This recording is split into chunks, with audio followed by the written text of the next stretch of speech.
Hello friends, ఈరోజు మనం omelette మిరియాల పౌడర్తో ఎలా తయారు చేసుకోవాలో చూద్దాం. దానికి కావాల్సిన పదార్థాలు: 2 గుడ్లు, 2 ఉల్లిపాయలు, 2 పచ్చిమిర్చి సన్నగా తరిగి పెట్టుకోండి. మిరియాల పొడి 1 స్పూను తీసుకోండి. ఆయిల్ కొద్దిగా, కారం కొద్దిగా, పసుపు కొద్దిగా, జీలకర్ర కొద్దిగా, ఉప్పు, కొత్తిమీర. ముందుగా మనం గుడ్లని దీంట్లో వేసుకొని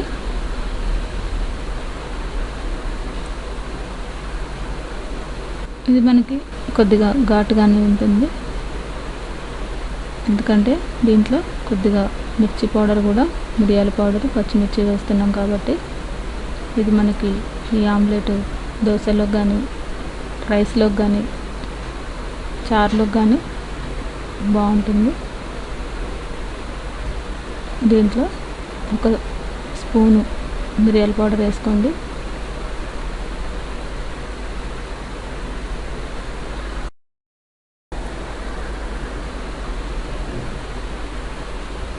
ఇది మిరియాల పౌడర్ వేయడం వల్ల మంచి రుచి బాగుంటుంది. దీంట్లోనే ఉల్లిపాయలు, పచ్చిమిర్చి సన్నగా తరిగినవి వేసుకోండి. కొద్దిగా కారం ఇష్టమైన వాళ్ళు వేసుకోవచ్చు, లేదంటే ఓన్లీ మిరియాల పౌడర్తోనే వేసుకోవచ్చు. చిటికెడు పసుపు వేసుకోండి. దీంట్లోనే కొద్దిగా జీలకర్ర కూడా వేసుకోండి. ఉప్పు కూడా కొద్దిగా చిటికెడు. చివరగా కొత్తిమీర. ఇవన్నీ కూడా అన్నీ కలిసేలాగా స్పూన్తో కలపండి. ఇది మనకి మంచి ఘాటుతో పాటు రుచి కూడా బాగుంటుంది.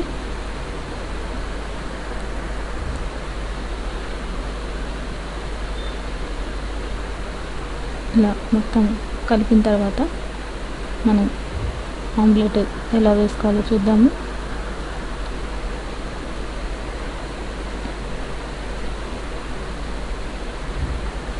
మొత్తం కూడా కలిసేలాగా ఇవన్నీ కూడా ఉప్పు, కారం, పసుపు, మిరియాల పౌడరు ఇవన్నీ కూడా అన్నీ కలిసేలాగా కలుపుకోండి.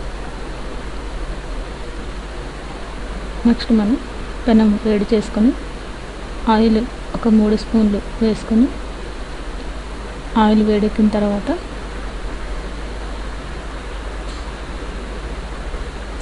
దీని చుట్టూ కూడా చక్కగా ఇవి 2 ఆమ్లెట్లుగా వేసుకోవచ్చు, లేదంటే ఒకటే పెద్ద ఆమ్లెట్గా కూడా వేసుకోవచ్చు.